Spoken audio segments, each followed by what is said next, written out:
بسم اللہ الرحمن الرحیم۔ حضرت خضر علیہ السلام کا ایک واقعہ۔ ایک مرتبہ حضرت خضر علیہ السلام دریا کے کنارے بیٹھے تھے۔ اتنے میں کسی سائل نے آ کر ان سے سوال کیا کہ میں آپ سے اللہ کے واسطے سوال کرتا ہوں، مجھے عنایت فرمائیے۔ یہ سن کر حضرت خضر علیہ السلام پر بے ہوشی طاری ہو گئی۔ جب کچھ ہوش ہوا تو فرمانے لگے، بھائی میں تو صرف اپنی جان اور مال کا مالک ہوں، تم نے مجھ سے اللہ کے واسطے سوال کیا ہے، لہٰذا میں اپنی جان اور ذات تمہارے حوالے کرتا ہوں، تم جس طرح چاہو اس کو استعمال میں لاؤ، بازار میں فروخت کر کے اس کی قیمت سے فائدہ اٹھاؤ۔ چنانچہ سائل ان کو بازار لے گیا اور ایک شخص ساہمہ بن ارقم کے ہاتھ ان کو فروخت کر دیا۔ یہ خریدار ان کو اپنے گھر لے گیا جس کی پشت پر اس کا ایک باغ تھا۔ چنانچہ ساہمہ نے حضرت خضر علیہ السلام کو ایک کدال دے کر کہا کہ اس سامنے والے پہاڑ جو 3 مربع میل رقبہ میں واقع تھا، مٹی کاٹ کاٹ کر باغ میں ڈالتے رہیں، اور یہ حکم دے کر ساہمہ اپنی کسی ضرورت سے کہیں چلا گیا اور حضرت خضر علیہ السلام اس پہاڑ سے مٹی کاٹ کاٹ کر باغ میں ڈالنے لگے۔ جب ساہمہ واپس آیا تو اس نے گھر والوں سے دریافت کیا، تم نے غلام کو کھانا بھی کھلایا یا نہیں؟ گھر والوں نے جواب دیا کہ ہمیں معلوم نہیں غلام کہاں ہے۔ یہ سن کر جب ساہمہ خود کھانا لے کر باغ میں آیا تو اس نے دیکھا کہ وہ غلام یعنی حضرت خضر علیہ السلام تمام پہاڑ کی مٹی کاٹ کر ڈال چکے تھے اور اپنے کام سے فارغ ہو کر اپنے مولا حقیقی کی عبادت میں مصروف تھے۔ یہ دیکھ کر ساہمہ کو بڑا تعجب ہوا اور اس نے دریافت کیا، یہ تو بتائیے کہ آپ کون ہیں؟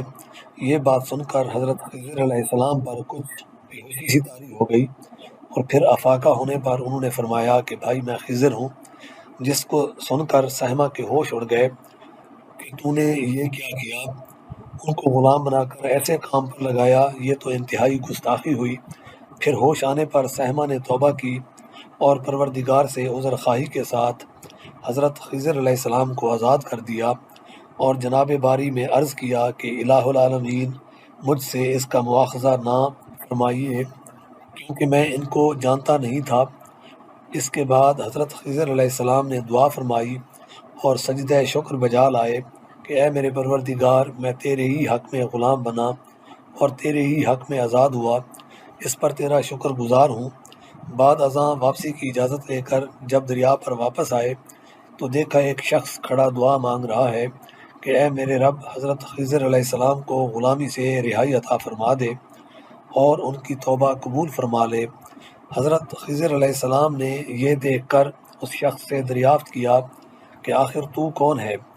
تو اس شخص نے بتایا کہ میں تو شازون ہوں، آپ کون ہیں؟ انہوں نے فرمایا کہ میں خضر ہوں۔ اس کے بعد شازون نے کہا، اے خضر، تم نے اپنے لیے رہنے کا مکان بنا کر دنیا طلب کی ہے، کیونکہ حضرت خضر علیہ السلام کا دریا کے کنارے پر ایک عبادت خانہ تھا۔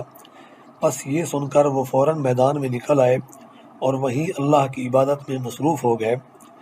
اس کے بعد حضرت خضر علیہ السلام نے اسی جگہ ایک درخت لگایا اور اس کے سایہ میں عبادت شروع کی تو آواز آئی، اے خضر، جب تم نے درخت کے سایہ میں سجدہ کیا تو تم نے دنیا کو آخرت پر ترجیح دی، مجھے اپنی عزت اور جلال کی قسم ہے، مجھے دنیا کی محبت میں رضامندی نہیں ہے۔ اس کے بعد حضرت خضر علیہ السلام نے شازون فرشتہ سے کہا کہ اے شازون، دعا کرو کہ اللہ تعالیٰ میری توبہ قبول فرمائے۔ چنانچہ شازون نے دعا کی اور اللہ تعالیٰ نے شازون کی برکت سے حضرت خضر علیہ السلام کی توبہ قبول فرمائی۔ حاصل، خدا کے برگزیدہ بندے اسی حالت میں راضی رہتے ہیں جو اللہ کو منظور ہو۔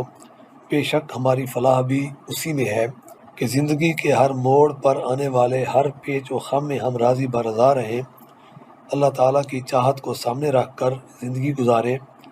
دعا ہے کہ اللہ تعالیٰ ہمیں اس واقعہ سے سبق حاصل کر کے نیک بننے کی توفیق عطا فرمائے۔ آمین یا رب العالمین۔